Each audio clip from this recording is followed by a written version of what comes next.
पीछे चला जाता है जहां काफी प्रकार की तलवार राखी हुई थी, जिसमें अपने हाथीले के जितना बड़े तलवार से 6 फुट की तलवार पड़ी थी। उसी में दुधारी जिसके दोनों तरफ धार होती है, निंजा तलवार, खाड़ा जो सीधा और छोर पर चौड़ा होता, इनके जैसी तलवार थे।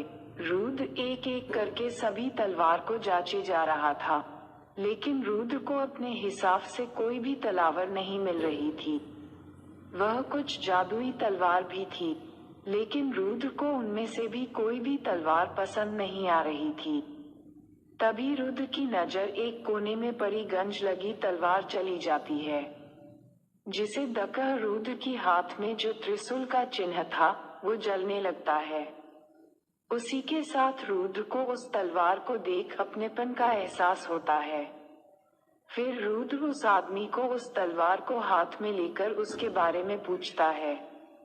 रुद्र को उस तलवार को लेते देख आदमी कहता है, यह एक आम तलवार है जो कि काफी सालों से हमरे ये पड़ी हुई है, जिसकी कीमत सिर्फ कुछ 100 चांदी के सिक्के हैं। अगर आप इसको लेना चाहते हो तो ऐसे में सिर्फ 50 सिक्के में दे दूंगा, क्योंकि आप श्यामशेठ के साथ जाए हो। जिस पर रुद्र हाँ में अपना सर हिला देता है। लेकिन तभी नपामशेठ कहते हैं, रुद्र जी यह एक आम गंज लगी तलवार है, इसको आप क्यों ले रहे हो? आप चाहिए तो कोई भी अच्छी सी तलवार ले सकते हो, मैं उसके सिक्के दे दूंगा, आप चिंता मत करो। श्यामशेठ की बात सुन रुद्र अपने चेहरे पर एक जीतने वाली मुस्कान के साथ कहता है, नहीं श्यामशेठ जी, उसकी कोई जरूरत नहीं है, मुझे वही तलवार चाहिए, फिर यह एक आम ही क्यों ना हो। इतना कहकर रुद्र चुप होकर एकटक उस तलवार को लगता है। रुद्र ने जैसे ही उस तलवार को छुआ था, तभी उसको उस तलवार में से आग और ठंड दोनों की शक्ति महसूस होती है, जिसे देख रुद्र को काफी खुशी होती है। फिर रुद्र 50 चांदी के सिक्के देकर श्यामशेठ और शौर्य के साथ उस नीलामी गृह के तरफ जाने लगता है।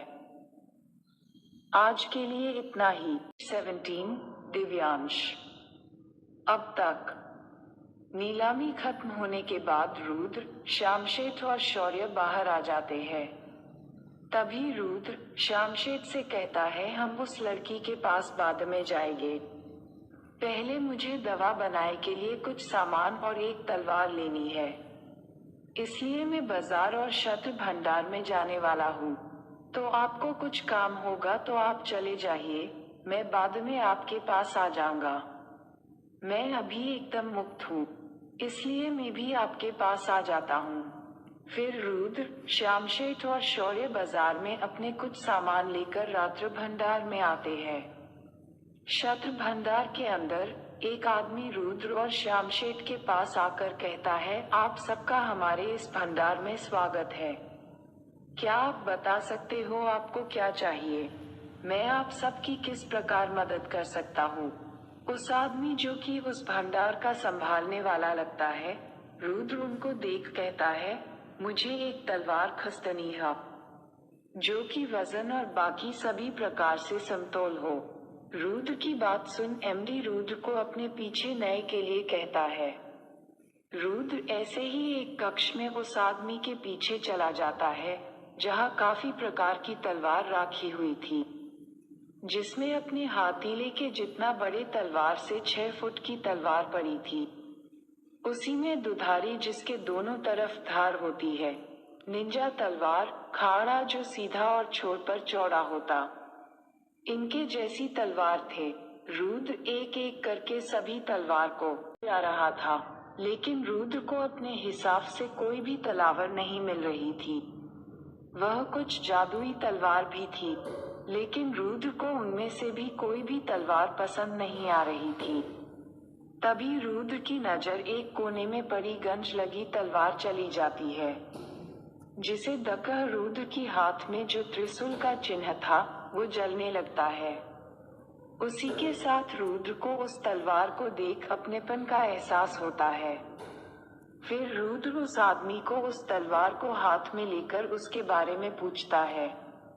रुद्र को उस तलवार को लेते देख आदमी कहता है, यह एक आम तलवार है जो कि काफी सालों से हमरे ये पड़ी हुई है, जिसकी कीमत सिर्फ कुछ 100 चांदी के सिक्के हैं। लेकिन अगर आप इसको लेना चाहते हो तो ऐसे में सिर्फ 50 सिक्के में दे दूंगा, क्योंकि आप शामशेठ के साथ आए हो। जिस पर रुद्र हाँ मैं अपना सर हिला देता है। लेकिन तभी शामशेठ कहते हैं, रुद्र जी यह तो एक आम गंज लगी तलवार है, इसको आप क्यों ले रहे हो? आप चाहिए तो कोई भी अच्छी सी तलवार ले सकते हो, मैं उसके सिक्के दे दूंगा, आप चिंता मत करो। श्यामशेठ की बात सुन रुद्र अपने चेहरे पर एक जीतने वाली मुस्कान के साथ कहता है, नहीं श्यामशेठ जी, उसकी कोई जरूरत नहीं है, मुझे यही तलवार चाहिए, फिर यह एक आम तलवार ही क्यों ना हो। इतना कहकर रुद्र चुप होकर एकटक उस तलवार को लगता है। रुद्र ने जैसे ही उस तलवार को छुआ था, तभी उसको उस तलवार में से आग और ठंड दोनों की शक्ति महसूस होती है, जिसे देख रुद्र को काफी खुशी होती है। फिर रुद्र 50 चांदी के सिक्के देकर श्यामशेठ और शौर्य के साथ उस नीलामी गृह की तरफ जाने लगता है। व्यामशेठ और तलवारबाज शौर्य के साथ नीलामी गृह की तरफ जाने लगता है, अपने पैसे और नीलामी में खरीदे सामान को लेने। कुछ देर बाद तीनों नीलामी गृह में राजीव जी के सामने कुर्सी पर बैठे थे। चरों के हाथ में चाय का कप था टेबल पर, और सबके पीछे में टेबल पर सोने के सिक्के, कुछ औषधियाँ, और राजीव जी के पीछे एक लड़की खड़ी थी जिसके हाथ और पैर में लोहे के सलाखे थे। उस लड़की को देखकर रुद्र कहता है, उस लड़की को पहले उस सलाखों से आजाद कर दो। दूर की इस बात को सुन राजीव जी जल्दी से अपने एक नौकर को लड़की को सलाखे से आजाद करने का बोल देता है। कुछ ही देर में लड़की उन सलाखों से आज हो जाती है और रुद्र की तरफ आभार करने के भाव के साथ देखती है। लड़की को ऐसे करता देख रुद्र एक छोटी सी हंसी पास कर देता है। फिर राजीव जी रुद्र को देख कहते हैं, ये रहे आपके 309 सोने के सिक्के। आपको कुल मिलाकर 1895 सोने के सिक्कों का फायदा हुआ था, जिसमें से 1100 सिक्के से हमने आपके नीलामी में किए गए खरीदी की वजह से काट दिए हैं, और कुछ सिक्के आपके दिए गए सामान के व्याज के साफ कटे गए। इसलिए सब मिलाकर 530 सिक्के बच गए, जिसमें से 530 के 30 सिक्के श्यामशेठ को दिए गए हैं और 10% मतलब 301 सिक्के आपको दिए गए हैं। अगर मैं सही हूँ तो आपको इसमें कोई भी हरकत नहीं होगी। रुद्र अपने सामने 371 सिक्के देख काफी खुश हो जाता है। फिर रुद्र में सर हिलाकर वो सब सिक्के रखने ही वाला होता है, तभी राजीव जी कहते हैं, रुको रुद्र जी, हमारे पास आपके लिए एक वस्तु है, वो शायद आपको पसंद आ जाएगी। फिर राजीव अपने पास से एक रिंग निकालकर रुद्र को देते हुए कहते हैं, यह एक स्पेस रिंग है जिसमें आप एक रूम में रखे जा सकते हैं, उतना सामान इस रिंग में रख सकते हैं और जब चाहे तब निकल भी सकते हैं। ये रिंग काफी बेशकीमती है, लेकिन हमरे मातिक यानी श्यामशेठ की वजह से यह आपकी हमारे तरफ एक छोटी सी है, आप ऐसे कृपया स्वीकार करें। राजीव जी की बात सुनकर रुद्र खुश होते हुए उस रिंग को लेकर अपने उंगली में पहन लेता है। फिर राजीव जी उस रिंग पर अपना खून डालकर उस रिंग की कैसे इस्तेमाल करते वो सब बता देते हैं। रुद्र भी उनके बताए गए हिसाब से सब करता है। फिर कुछ ही देर में सब सिक्के और तलवार उस रिंग के अंदर चली जाती है। फिर रुद्र उस लड़की को देख कुछ सोचकर कहता है, राजीव जी, आज रात काफी हो गई है, इसलिए क्या आप इस लड़की को एक दिन के लिए आपके के पास पूरे सम्मान से रख सकते हैं? मैं कल आकर इसको मेरे साथ लेकर चला जाऊंगा। रुद्र को इस फरमाइश को सुन राजीव जी श्यामशेठ की तरफ देखता है तो श्यामशेठ अपनी मानहा में हिलाकर उसको मंजूरी दे देता है, जिसे देख राजीव जी खुशी खुशी रुद्र की बात मान जाते हैं। फिर रुद्र श्यामशेठ और राजीव जी को नमस्कार करके वहां से तलवारबाज शौर्य के साथ चला जाता है। रुद्र और तलवारबाज शौर्य दोनों ही बाजार से काफी दूर आए थे। दोनों ही कुछ देर में राजमहल के पास पहुंचने वाले थे, जिसे देख तलवारबाज शौर्य रुद्र की तरफ देख कहता है, बॉस, अगर मैं गलत नहीं हूँ तो जो तलवार आपने आज खरीद ली है उसमें कुछ खास शक्तियाँ है। मैं सटीक से तो नहीं बता सकता, लेकिन मुझे कुछ तो महसूस हुआ है उस तलवार को देख।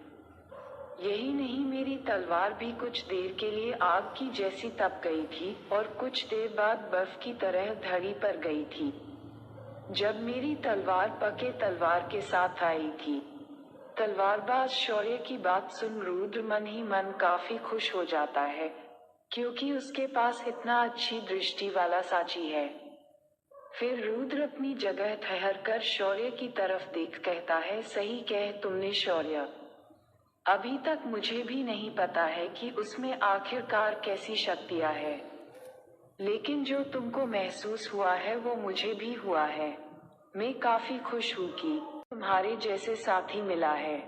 अभी तुम अपने घर जा सकते हो। और हाँ, रुद्र अपने पास से कुछ सिक्के निकालकर शौर्य को देते हुए, ये 50 सोने के सिक्के अपने साथ लेकर जाओ। तुम भी अपने परिवार के लिए कुछ चीजें तो चाहिए होगी। हमने अब तक तुम्हारे लिए कोई भी एक राशि बाकी नहीं करी है, इसलिए कल तक इस तक मैं तुम्हारी हर महीने की एक पक्की राशि तय कर दूंगा। अभी के लिए तुम ये 50 सोने के सिक्के ले जाओ। अपने आप को 50 सोने के सिक्के देते हुए देख शौर्य नाम आंखों से अपने हाथ ना में हिलाते हुए कहता है, नहीं बॉस, इसकी कोई जरूरत नहीं है।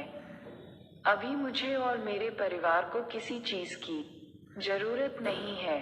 शौर्य को ना में हाथ हिलाते देख और उसकी बातें सुन रुद्र थोड़ा सा चिढ़ते हुए कहता है, तुम्हें नहीं, लेकिन मेरी बहन जो कि तुम्हारी पत्नी है उसको तो होगी। और हाँ, एक भाई अपने बहन को कुछ भी दे सकता है, इसलिए तुम मन मत करो।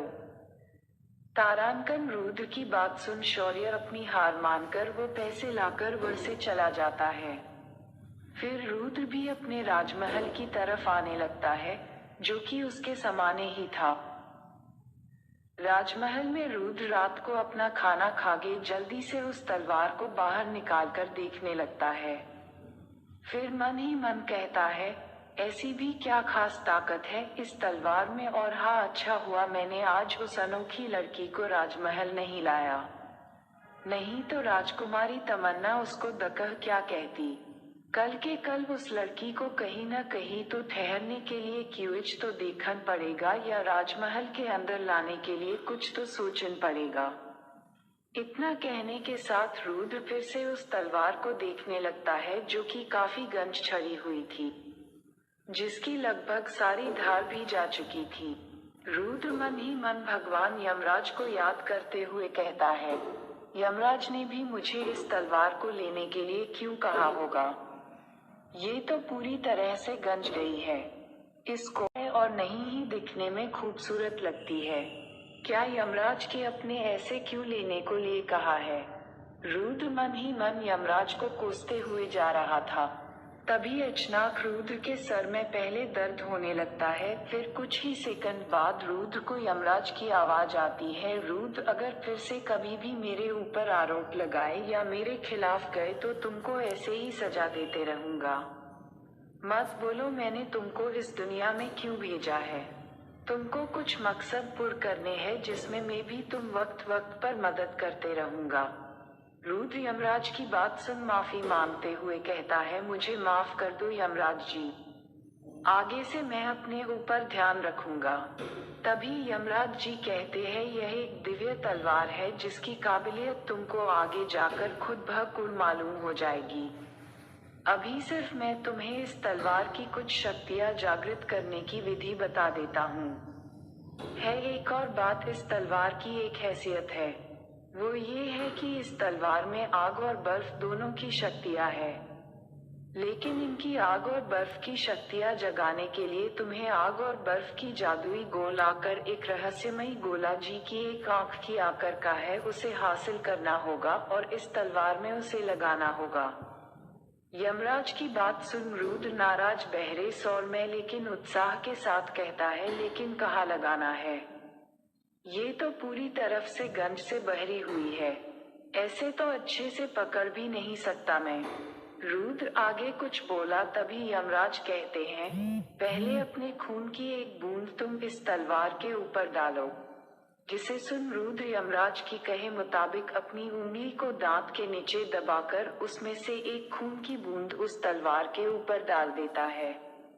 जैसे ही रुद्र अपनी खून की बूंद उस पर डाल देता है, वो तलवार एक चमकीले सफेद प्रकाश के साथ चमकने लगती है।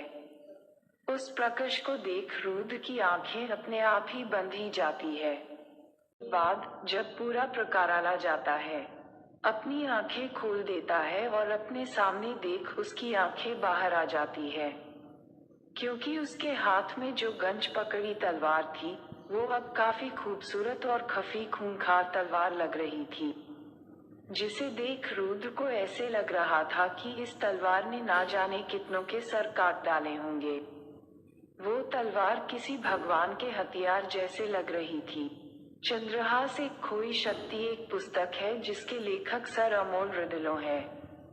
इस पुस्तक के पहले मुख पृष्ठ पर तलवार का चित्र है। उसी तरफ रुद्र के हाथ में तलवार लग रही थी, जो कि एक सरल है। आगे का टोक काफी धारदार है, नीचे तलवार पके का हैंडल बड़ा और मजबूत है।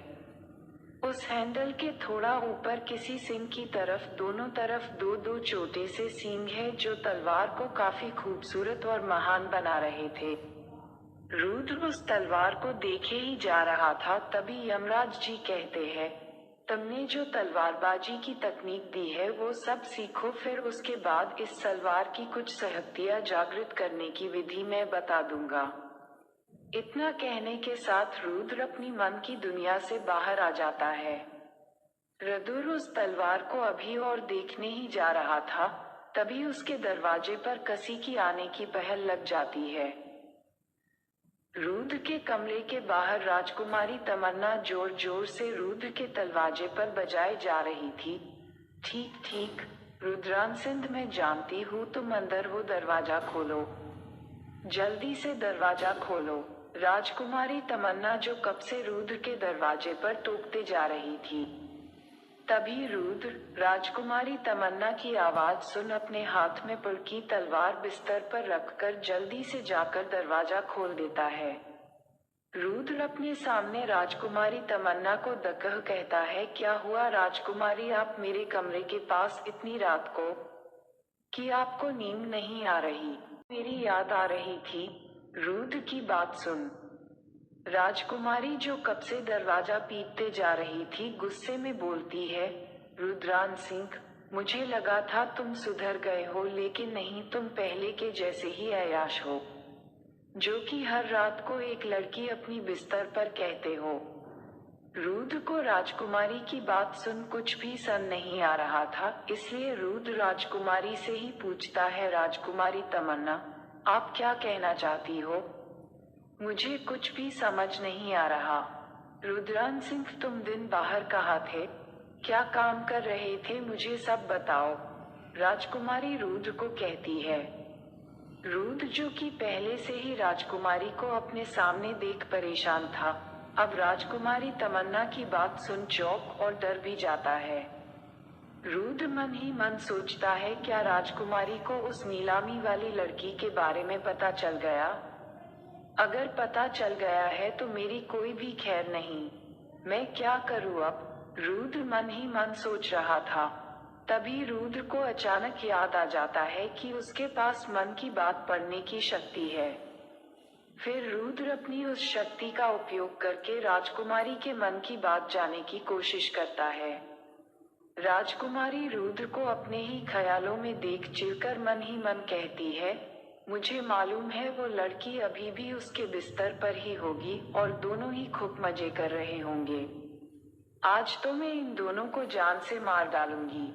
आज तक ये सिर्फ बाहर ही मुंह मार कर आता था, लेकिन आज तो अपने लिए एक रखेल भी मेरे राजमहल में ले आया। आज तो इसका काम खत्म ही समझो। सिर्फ अपने मुंह से ये सब सच बोले। हाँ, मैं तो जानती हूँ ये सच नहीं बोलेगा।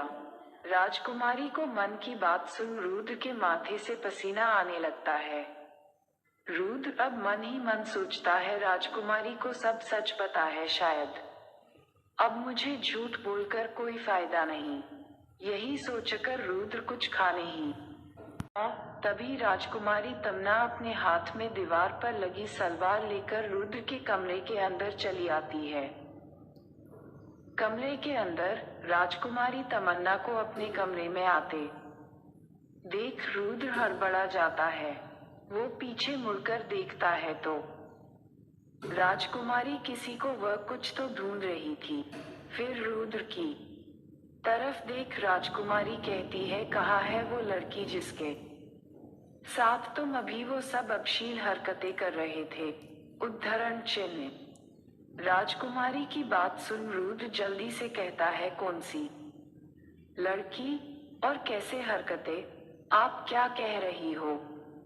राजकुमारी रुद्र को ऐसे बोलता देख राजकुमारी तमन्ना जोर से बोलती है, झूठ मत बोलो, मेरी दासी ने तुमको इस कमरे के अंदर किसी के साथ बातें करते सुना था और चामरी चीखने की आवाज भी सुनी थी। उसको पूरा यकीन है तुम किसी लड़की के साथ ही इस कमरे में थे। बताओ। रुद्रान सिंह कहा है वो लड़की नहीं तो मैं तुम्हारी जान ही ले लूंगी। राजकुमारी तलवार ऊपर करके कहती है। राजकुमारी की बातें सुन रुद्र की जान में जान आती है। फिर रुद्र मन ही मन कहता है, हे भगवान, मैं बच गया। राजकुमारी को उस नीलामी के बारे में कुछ भी पता नहीं है। फिर रुद्र राजकुमारी को कहता है, राजकुमारी तमन्ना, आपको कुछ गलतफहमी हो गई है। मैं किसी लड़की के साथ नहीं, मैं अपने आप से बातें कर रहा था। और रही बात चीखने की तो मैंने बातें करते करते अपनी उंगली ही खा ली थी, चाहिए तो आप खुद ही देख लो। रुद्र अपनी कहाँ वाली उंगली आगे कर कहता है। राजकुमारी पहले सब कमरे में नजर दौड़ती है। फिर रुद्र की उंगली देख उसे रुद्र की बात पर थोड़ा सा विश्वास बढ़ जाता है। फिर राजकुमारी रुद्र की तरफ देख कहती है, मैं जान सकती हूँ ऐसी क्या बात कर रहे थे अपने आपसे तुम?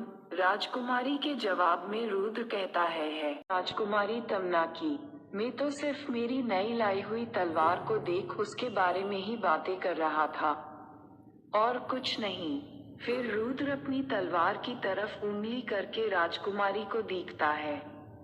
राजकुमारी जिसे तलवारबाजी में पसंद है उस तलवार को देख वो मनमोहित हो जाती है। फिर रुद्र को कहती है, बहा क्या बात है स्ट्रानसिंध, आज पहली बार तुमने कुछ अच्छी काम की वस्तु लेकर आए हो। मुझे ये तलवार काफी पसंद आई है। क्या तुम मुझे ये दे सकते हो? मैं इसके बदले में तुमको काफी अच्छी तलवार और इस तलवार के 2 गुना रकम दे दूंगी। राजकुमारी को अपने तलवार पर नजर डालता देख रुद्र जल्दी से वो तलवार अपने हाथ में लेकर राजकुमारी से बेरुखी में कहता है, नहीं राजकुमारी, यह तलवार मैं बेचने के लिए नहीं लाया, ये तलवार मैं अपने लिए लाया हूँ। रुद्र की बात सुन राजकुमारी उदास जाती है। फिर तभी उसको कुछ ध्यान हटता है, जिसे सोचकर राजकुमारी हंसकर रुद्र से कहती है, जितना मैं जानती हूँ रुद्रान सिंह, तुमको तलवारबाजी नहीं आती। फिर तुम इस तलवार का क्या करोगे? इससे अच्छा तो ये तलवार तुम मुझे ही दे दो। राजकुमारी की जिद और लगाव को देख रुद्र चिढ़कर कहता है, मुझे तलवारबाजी आती है या नहीं इस बात से आपका कुछ लेना देना नहीं है राजकुमारी तमन्ना जी। ये तलवार मैंने मेरे सुरक्षा के लिए ली है। और रही बात मेरी तलवारबाजी की, मैं कल से उसका सराव और उसके अभ्यास करने वाला हूँ। राजकुमारी रुद्र की बात सुन चीर जाती है। फिर रुद्र को कहती है, ठीक है रुद्रान सिंह, मैं तुमको 3 महीने का वक्त देती हूँ। 3 महीने बाद तुम्हारी और मेरा एक तलवारबाजी का युद्ध होगा। अगर मैं जीती तो ये तलवार मेरी होगी, अगर तुम जीते तो ये तलवार तुम्हारी होगी। बोलो क्या कहते हो? राजकुमारी को इस बात को सुन रुद्र का दिमाग ही हिल जाता है, लेकिन तभी अपने लिए एक संधि समझ जाता है। फिर राजकुमारी से कहता है, राजकुमारी यह तो कोई एक समान बात नहीं हुई। ये तलवार मैं लाया हूँ, इसलिए अगर आप जीती तो मैं खुशी खुशी यह आपको देंगा, लेकिन मैं जीता तो मेरी ही तलवार मुझे मिलेगी, यह तो कोई बात नहीं हुई। रुद्र की बात सुन राजकुमारी कहती है, फिर तुमको क्या चाहिए जीत के बदले में? रुद्र खुश होकर कहता है, मैं वो बात बाद में सोचकर बताऊंगा। रुद्र का जवाब सुन राजकुमारी अपनी मानना में हिलती है, जैसे खा रही हो इसका कुछ नहीं सकता। फिर जाते जाते राजकुमारी कहती है, इस तलवार को कुछ नाम दे दो। हर एक तलवार को उसका मालिक कुछ तो नाम दे देता है। जब तक ये तलवार तुम्हारे पास है एक तो नाम दे दो, जब मैं जीत लूंगी तब मैं अपना नाम दे दूंगी। इतना कहने के साथ राजकुमारी वह से चली जाती है। फिर रुद्र राजकुमारी की बात सुन मन ही मन कुछ सोचकर कहता है, दिव्यांश, आज के लिए इतना ही।